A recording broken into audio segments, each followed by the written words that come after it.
इस बार बढ़ चढ़कर बताइए अपने भाइयों को और अपने बच्चों को कि किस तरह से अंग्रेज़ों से हमारे मुल्क को आज़ाद करने में लाखों मुसलमानों ने अपनी जान की कुर्बानियाँ दी हैं, किस तरह जान की बाजी लगाए हैं, किस तरह के जुल्म सहे हैं, किस तरह की तकलीफ़ें सहकर हमारे मुल्क के दुश्मनों से लड़े हैं, किस तरह गुलामी से इस मुल्क को आज़ाद करवाने में मुसलमान सरे फहरिस्त हैं।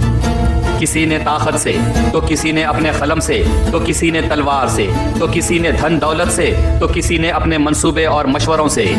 जिसे जो महारत थी, जिसकी जो काबिलियत थी, जिसकी जो इस्तिताअत थी, जो अपनी तरफ से जितना करने की सलाहियत रखते थे, उन मुसलमानों ने अपनी पूरी तवानाई लगाकर इस मुल्क को आज़ाद करने में नुमाया किरदार निभाया है। न सिर्फ मर्द बल्कि ख़वातीन व बच्चों ने भी अपने मुल्क की आज़ादी की जद्दोजहद में जान की बाजी लगा दी है।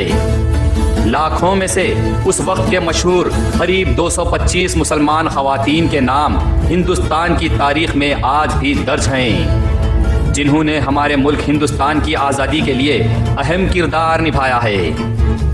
मुसलमानों की जानिब से वो नवाब सिराजुद्दौला ही थे जो अंग्रेज़ों से पहली जंग बंगाल से शुरू किए थे।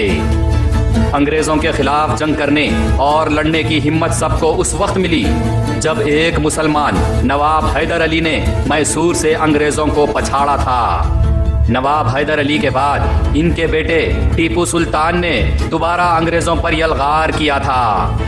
वो मुसलमान टीपू सुल्तान ही पहले शख्स थे जिन्होंने जंग में पहली बार मिसाइल का इस्तेमाल किया था।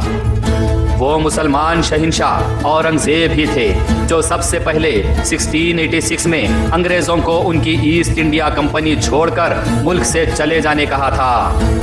1824 से लेकर 1831 के दौरान वो मुसलमान सैयद अहमद ही थे जो अपने 2 शागिर्दों के साथ मुजाहिद तहरीक चलाकर शुमाली मगरिब के सूबे को अंग्रेज़ों से आज़ाद करवाए थे। वो मुसलमान आखिरी मुग़ल शहंशाह बहादुर शाह जफ़र ही थे जिन्होंने 1857 में मुल्क गिर जंग के मंसूबे में अपने आप को शामिल करते हुए अहम रोल अदा किया था। इसी दौरान हमारे मुल्क हिंदुस्तान के वो मुसलमान उलमाए दीन ही थे जिन्होंने अंग्रेज़ों के खिलाफ जिहाद का ऐलान कर दिया था, जिसमें मुल्क के सारे मुसलमान अंग्रेज़ों के खिलाफ उठ खड़े हुए थे।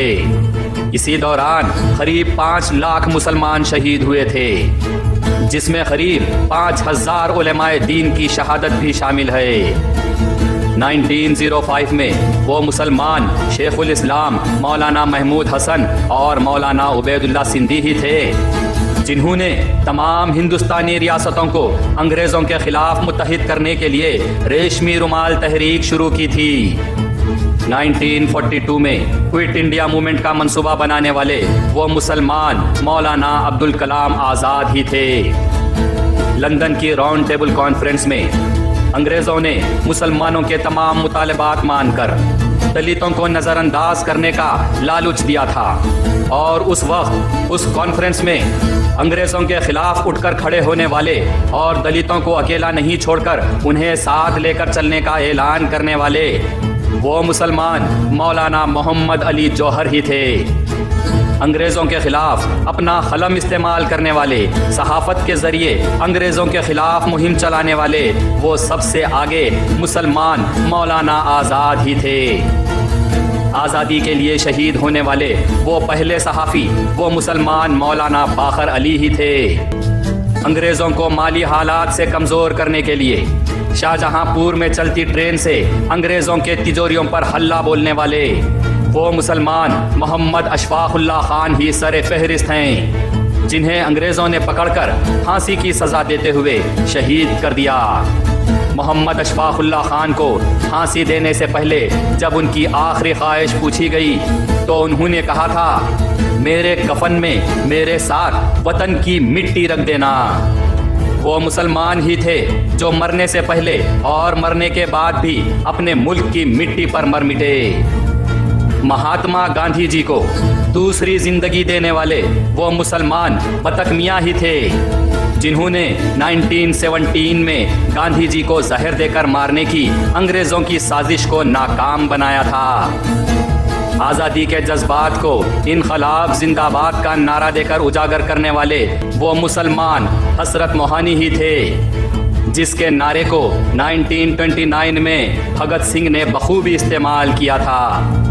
जय हिंद का नारा वो मुसलमान मेजर आबिद हसन साफरानी ने ही दिया था, जो उस वक्त इंडियन आर्मी में मेजर थे और जो सुभाष चंद्र बोस से बहुत करीबी माने जाते थे। 1857 में मादरे वतन भारत की जय का नारा देने वाले वो मुसलमान अजीमुल्लाह खान ही थे।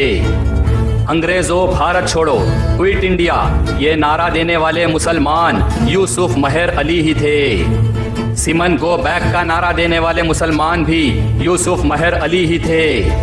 1921 में सरफरोशी की तमन्ना अब हमारे दिल में है, ये नारा देने वाले वो मुसलमान बिस्मिल अजीमाबादी ही थे। न सिर्फ हिंदुस्तान की आज़ादी में बल्कि आज़ादी के बाद भी मुसलमानों ने हर शोबे में हिंदुस्तान का नाम रोशन किया है। अपने मुल्क से मोहब्बत और जज्बे को अपने अपने अंदाज में मजीद जाहिर किया है और अपने मुल्क के तिरंगे को सारी दुनिया में ऊंचा रखा है। आज़ादी के बाद पहली बार जो हिंदुस्तान का तिरंगा फख्र से बुलंद करते हुए दिल्ली के लाल किले रेड फोर्ट पर लहराया गया था, वो तिरंगा, वो हमारे देश की पहचान, वो हमारा झंडा, वो हमारी शान, वो मुसलमान सुरैया तैयब जी ने ही डिज़ाइन किया था। और उस वक्त झंडा लहराने की महफिल का माहौल जिसने बनाया था, वो मुसलमान बिस्मिल्लाह खान की ही शहनाई थी।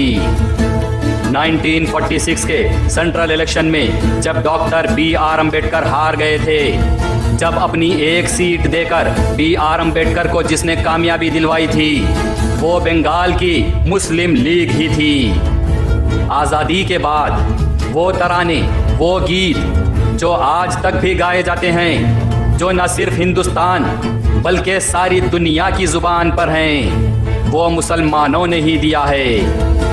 तराना-ए हिंद सारे जहां से अच्छा हिंदुस्तान हमारा, ये मुसलमान अल्लामा इकबाल ने ही लिखा है। वतन की राह में वतन के नौजवान शहीद हों, ये मुसलमान हमर जलालाबादी ने ही लिखा है और मुसलमान मोहम्मद रफ़ी और गुलाम हैदर ने ही गाया है। ये देश है वीर जवानों का, अलबेलों का, मस्तानों का, ये मुसलमान साहिर लुधियानवी ने ही लिखा है और मुसलमान मोहम्मद रफ़ी ने ही गाया है।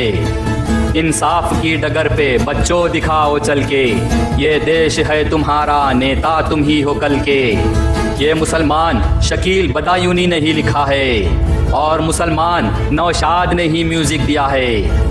नन्ना मुन्ना राही हूँ, देश का सिपाही हूँ, बोलो मेरे संग जय हिंद, ये मुसलमान नौशाद और शकील ने ही लिखा है। कर चले हम फिदा जानो तन साथियों, अब तुम्हारे हवाले वतन साथियों, ये मुसलमान कैफे आज़मी ने ही लिखा है और मुसलमान मोहम्मद रफ़ी ने ही गाया है। अपनी आज़ादी को हम हरगिज़ मिटा सकते नहीं, ये मुसलमान शकील बदायूनी ने ही लिखा है। तरानों से लेकर गानों तक, हिंदुस्तानी फौज से लेकर पुलिस तक, सुप्रीम कोर्ट से लेकर पार्लियामेंट तक, हुकूमत से लेकर सियासत तक, खेल कूद के मैदान से लेकर इंटरटेनमेंट बॉलीवुड तक, देश की सुरक्षा से लेकर अवामी खिदमत तक, हर शोबे में हर रास्ते पर हिंदुस्तानी मुसलमानों ने बाजी मारी है।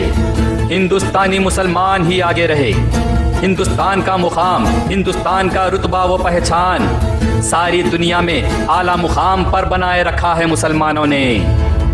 बात मुख्तसर करते हुए यही कहूँगा कि हिंदुस्तानी मुसलमान दीन इस्लाम को मजहबी तौर पर मानते हुए अपने मुल्क हिंदुस्तान से वफादार थे, वफादार हैं और हमेशा वफादार ही रहेंगे।